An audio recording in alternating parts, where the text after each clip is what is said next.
Hey girls and gals, welcome back to my channel. Welcome back to another weekly reading vlog. Today is Friday, kind of a weird day to start a weekly reading vlog, but honestly, I think it works better for me if I just kind of start and stop my vlogs when I feel like it, because otherwise it's gonna be a stressor, too much of a stressor for me. Much like how I am a mood reader, I am also a mood vlogger, I suppose. So yeah, we're just gonna see where this takes us, kind of starting a vlog, and when I think I have enough footage to upload, when I feel like there's a natural pause in events, in books, in between books, whatever, then I'll stop the vlog. My dog's going crazy because I think hopefully that might have been a Barnes & Noble order. I think I know what it is, and that's going to change my whole reading for this week.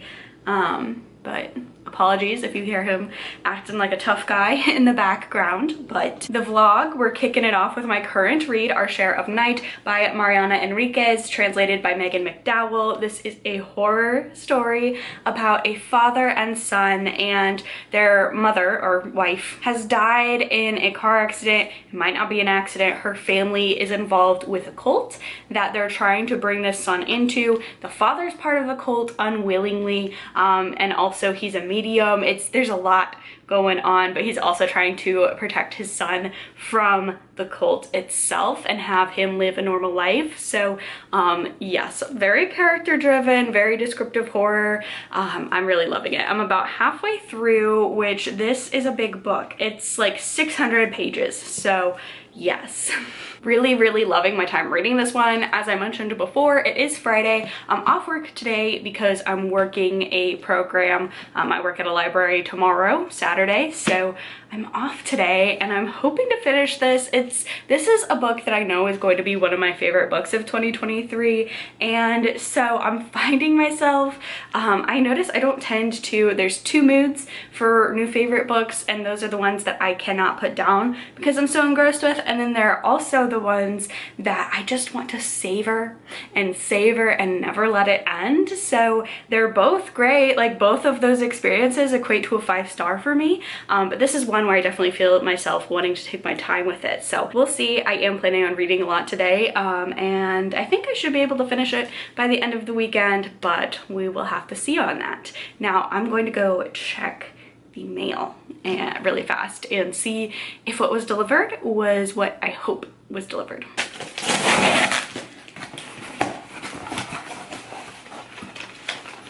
It is what I thought it is. My reading plans, all my reading plans have just gone out the window. Oh, I'm so excited. We have A Day of Fallen Night by Samantha Shannon, my most anticipated release for this whole entire year. She's signed. The book itself is just such a beauty. I'm obsessed, and I'm so excited to read it. Yeah, I'm definitely gonna be picking this one up next. I'm still gonna read Our Share of Night. I'm gonna finish that, and then I'm going to move on to this because I absolutely cannot wait. I didn't get a chance to revisit Priory of the Orange Tree before this one, but they are technically in like the same cycle. This is a prequel, but it takes place hundreds of years before Priory of the Orange Tree, so I am just gonna read this and then maybe reread Priory. I am also going to see if I can take off this Barnes & Noble exclusive edition without causing some damage. Sometimes it's super easy, sometimes it's not. So yeah, those are my reading plans for the next couple of days, and I will check back in with you guys later.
Good morning. I finally finished Our Share of Night by Mariana Enriquez, and this is probably gonna be one of my favorite books of the year.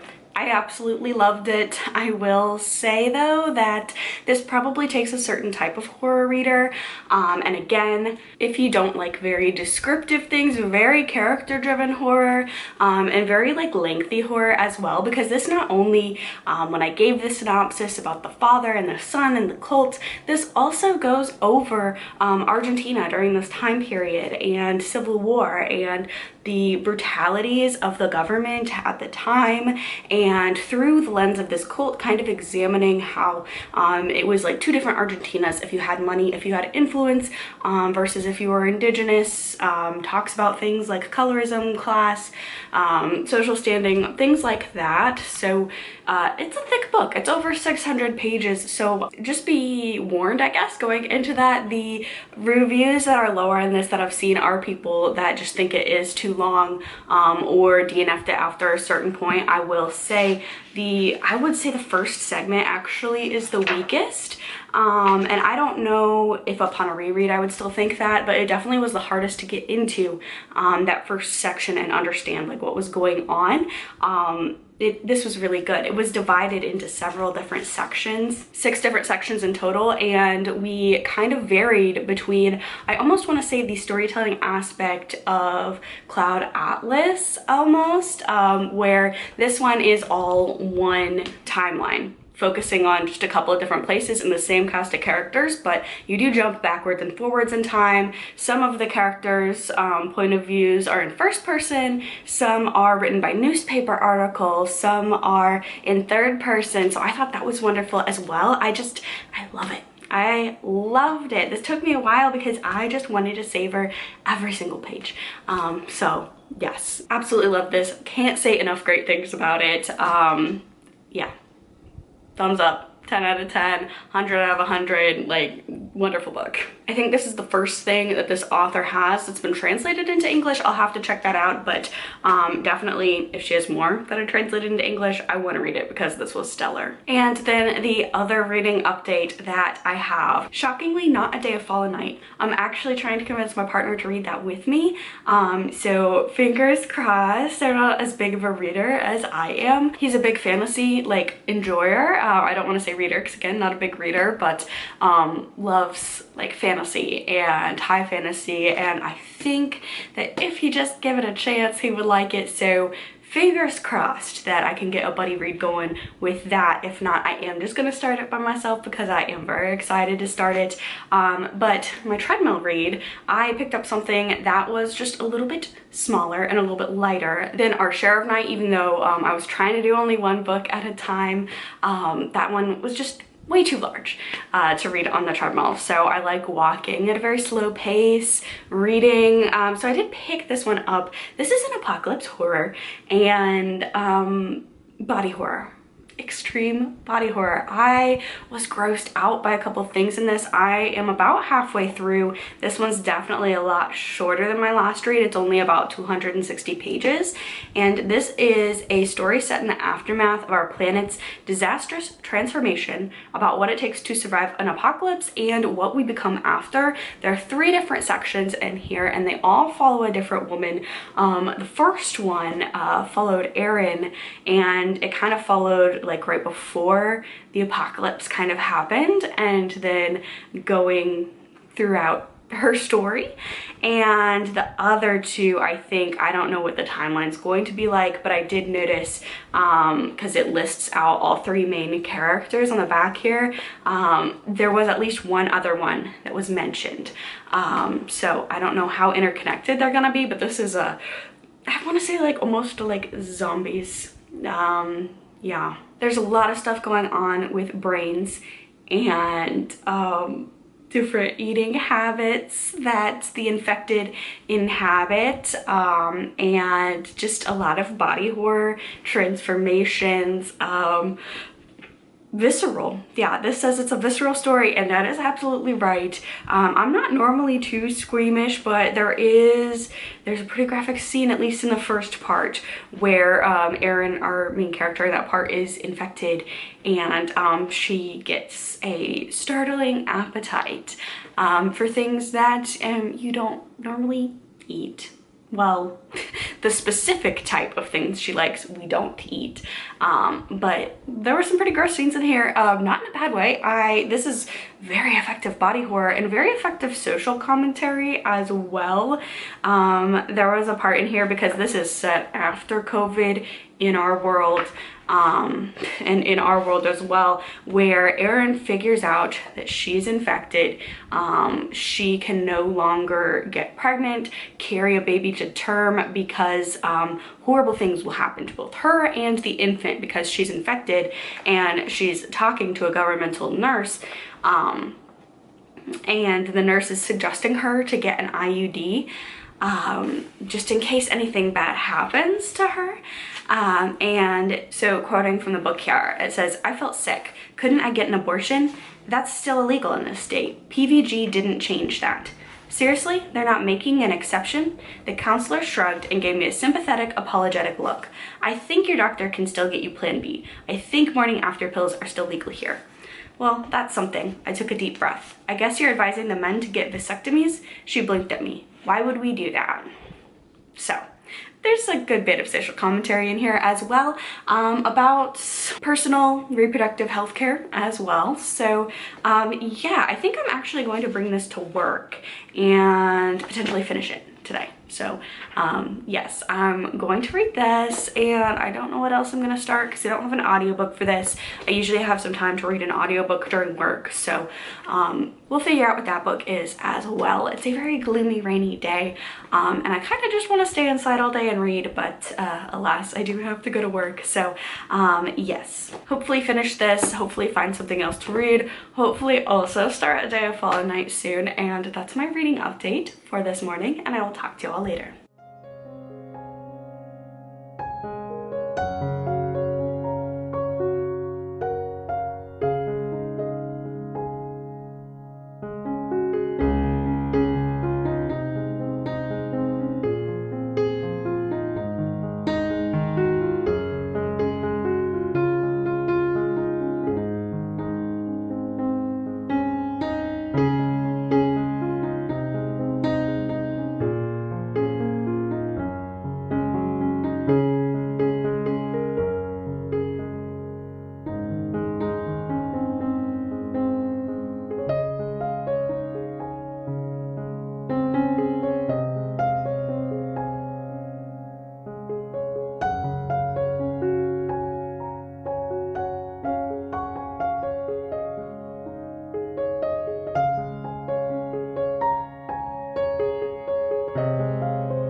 Hey vlog, welcome to a reading update, a overdue reading update, quite frankly, because as a library worker in Arkansas, this week has just been terrible.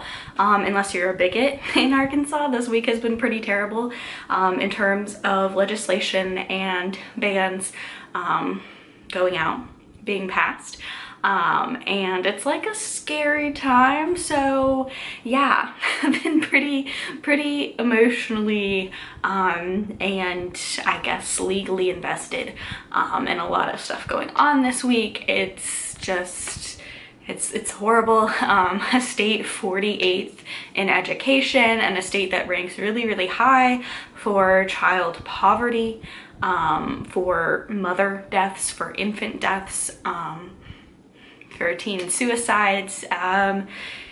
You would think that lawmakers would have better fucking things to do than try and criminalize librarians, ban books, criminalize just being trans in this state.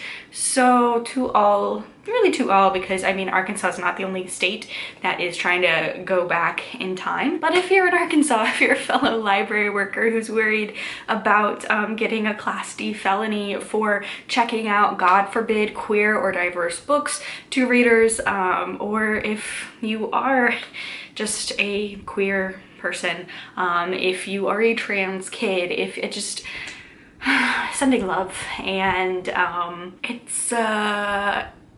it's like some scary times. It's definitely just it's unsettling, it's unnerving, it's it like hurts my heart to see myself being surrounded and other people being surrounded by so much hate in the world.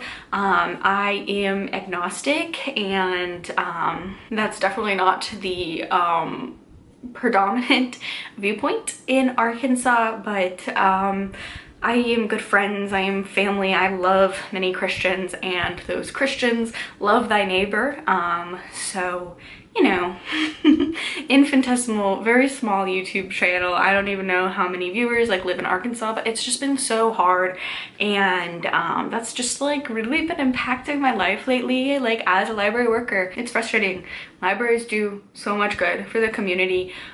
We really, just like teachers, just like any sort of socially focused field, we don't get paid enough, and I feel like a lot of people, it's not even about pay at that point, but like the amount of emotional work and work that we do to keep our community like a better place to live, giving education out, like really being a staple to everyone in our community. It's like really heartbreaking to see all of that kind of just be brushed under the rug and to be called groomers and pedophiles, when, you know, the library is like the only safe place for a lot of people. I know the library is the only safe place for a lot of people in our county.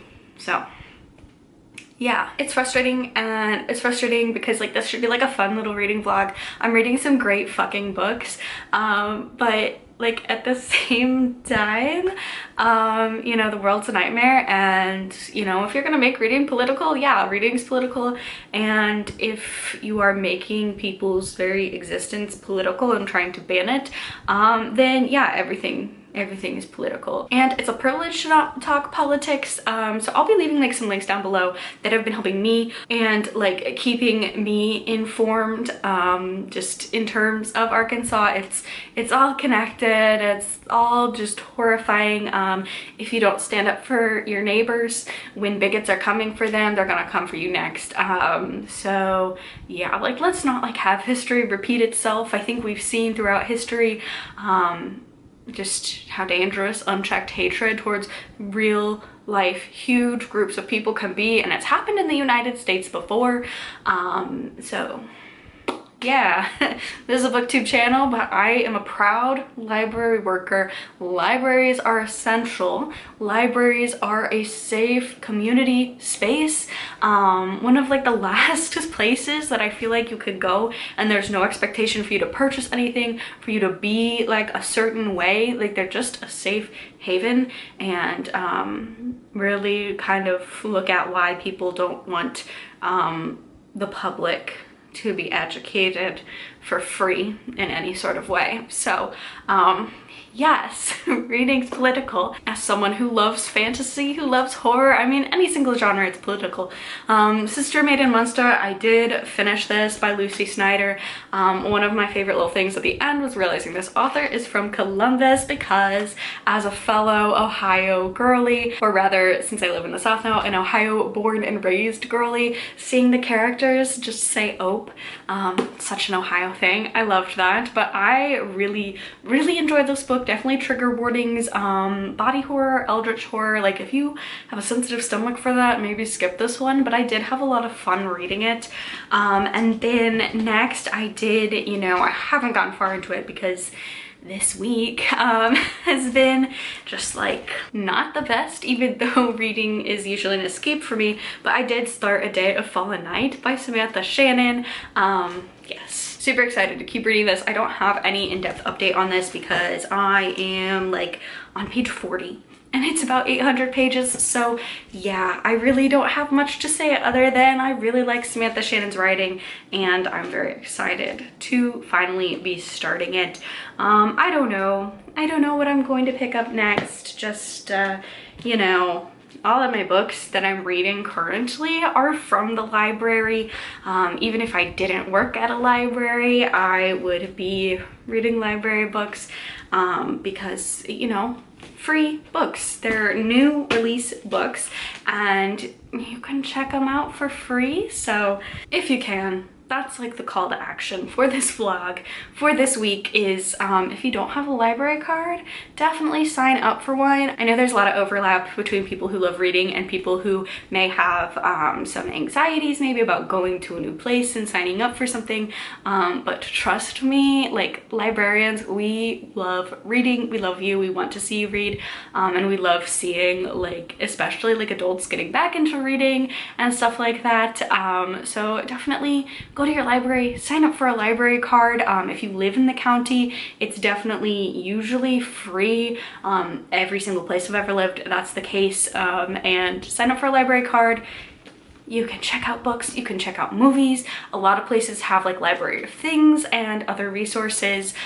We also hold programs, like we do tax work, and you can get your taxes, like tax help for free, all sorts of things. And also online, like Libby, you can check out audiobooks, ebooks, a lot of stuff. You don't even have to step foot in a library anymore, but it still really supports libraries when you get a library card, when you utilize their services. So yes, if you can, go read a library book, check out a library book, step foot in a library, just say hey. Seeing friendly faces is really nice. Seeing patrons just like tell us how much that they appreciate us and what we do has been really nice, especially when it just really feels like your whole entire state is against you and thinking that you are grooming children or are bad people. So yeah, utilize your library. That's my call to action. I'll also have links down below. So yes, I'm going to get lost in a book and kind of dive into a world that's much more exciting and fun to be in than our own right now. Enjoy my weekend, and I will talk to you all later.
I am now back. It has been a little bit since the last update because unfortunately, Arkansas did pass Senate Bill 81.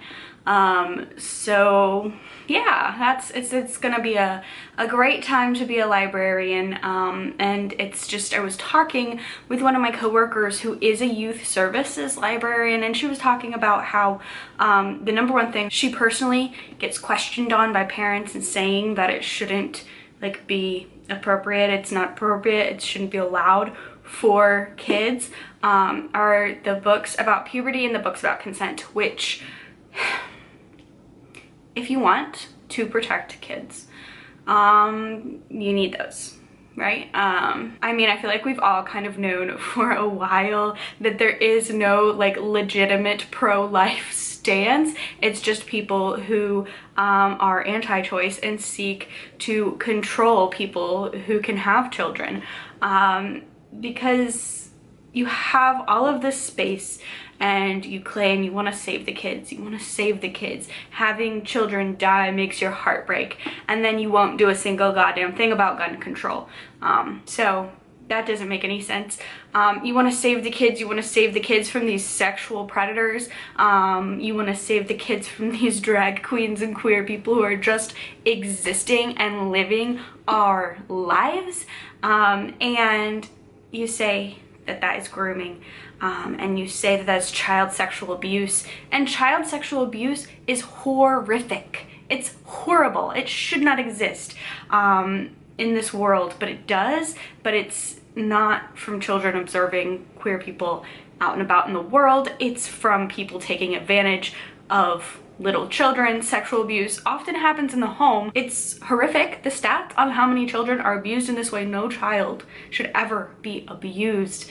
And here's the thing though, one thing that can help stop that, help prevent that, help cut down cases and help children realize that they're being abused is education. It's education about their body. It's education about consent. No, if you teach your 5-year-old consent, that doesn't mean they're going to go out and want to have sex with people. But if you're teaching kids about consent when it comes to their body, when it comes to their boundaries, you don't have to go into graphically descriptive sex scenes, but you should be building upon age-appropriate material for each age to help actually save our children. Giving children the tools that they need. I don't know when I edit together this video, like how much of this is actually going to be reading and actually going to be me talking about it, but if you've ever picked up a book and loved it, if you've ever loved public libraries, if you've ever loved an educator, not even that, if you know what education can do to a community, and you know, it's just, it's heartbreaking. It makes me so incredibly upset that people have such hatred in their hearts, that they want to essentially just, you know, outlaw people out of existence. And that's not okay, and you know, we are gonna keep fighting.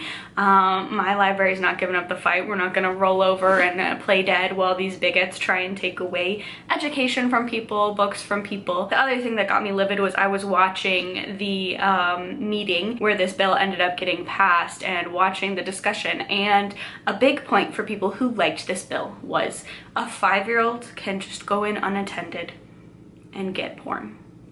First of all, teaching your children about consent is not porn. And also, if you want to protect the children, don't send your 5-year-old child in to try and check out inappropriate books on their own. There have been people who are trying to use their children as pawns in this way to try and like gotcha librarians. And if you really care about children, if you really care about your children, number one, you shouldn't be forcing them to be political pawns. Number two, a 5-year-old should not be left alone in a public place. We even have rules about that at the library. So it's just incredibly inconsistent. If you don't want your child checking out those books, don't let them check out the books. But you know, there's an issue in Arkansas when people who were speaking out against the bill said that they personally didn't let their kids read Harry Potter as a child, but that was their decision as a parent, and they didn't want that extending it to anybody else. And like when you have people joining together and one of the people people that you realize, it's like that reductress meme, the worst person in the world accidentally made a good point. It's like, if people who were so on like the burning Harry Potter books train are on your side about why the hell are we doing this, like why the hell are we doing this? So yes,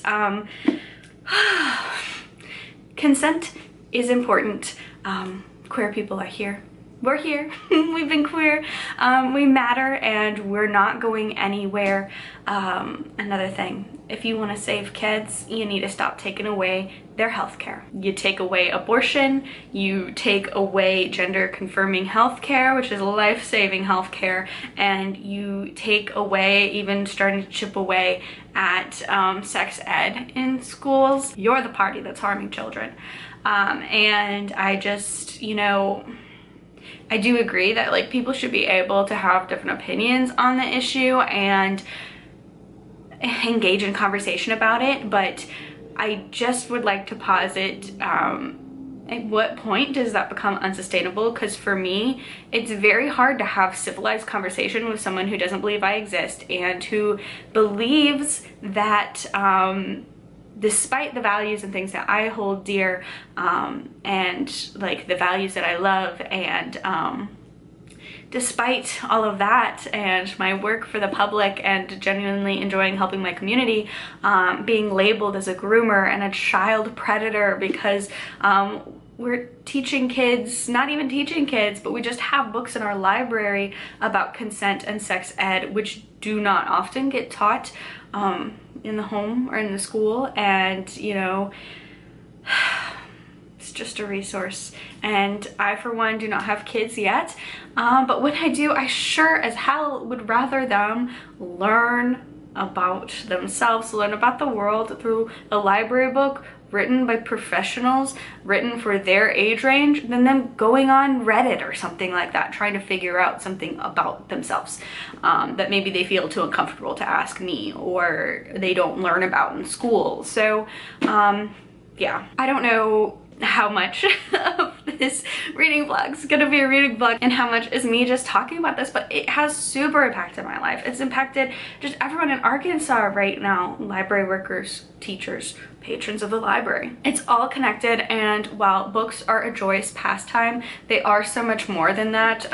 So I feel like, as someone who talks about books a lot on the internet, and who my career outside of this hobby of YouTube videos and bookish content is working at a library, that's important for me. And I know Arkansas is not the only state going through this. I really urge you. I have a lot of anxiety. I have a lot of phone anxiety, but writing down a script, calling your representatives, begging them not to pass more harmful legislation. Yeah, listen, I was going to talk about books. I mean, I did finish another book, even though I haven't been reading as much recently because my brain's been everywhere. Last Tale of the Flower Bride by Chokshi was very entertaining.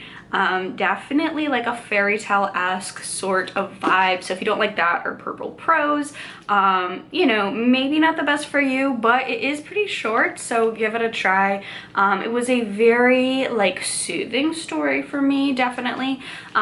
Just something to take my mind off the world. And that big guy back there, A Day of Fall Night by Samantha Shannon, I have really not picked it up in a while because I just wanted to be in a better mood when I did end up picking it up, because I've been going through it.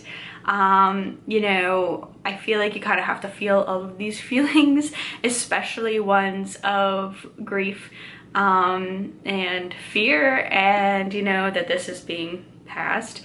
And it also wasn't like a hard race in terms of like voting. It was like landslide for this, so that's scary, knowing that your legislature is very skewed towards a different way that's very anti-you and the people that you love.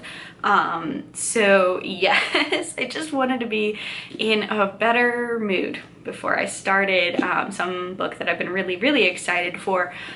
So hopefully next vlog this weekend I'm going to disconnect. It's been a long couple of weeks, and especially days of really, for me, getting very politically involved, even more than I normally do. I like to think I'm a pretty politically active person, but just really putting the pedal to the metal and really just calling different offices every day, donating to organizations, like signing petitions, encouraging, and trying to like talk about the issues with other people to try and make a difference. So it's been an emotionally exhausting week, and this weekend I am going to try to dye my hair. I do a split dye sort of situation. That's something that always makes me cheer up.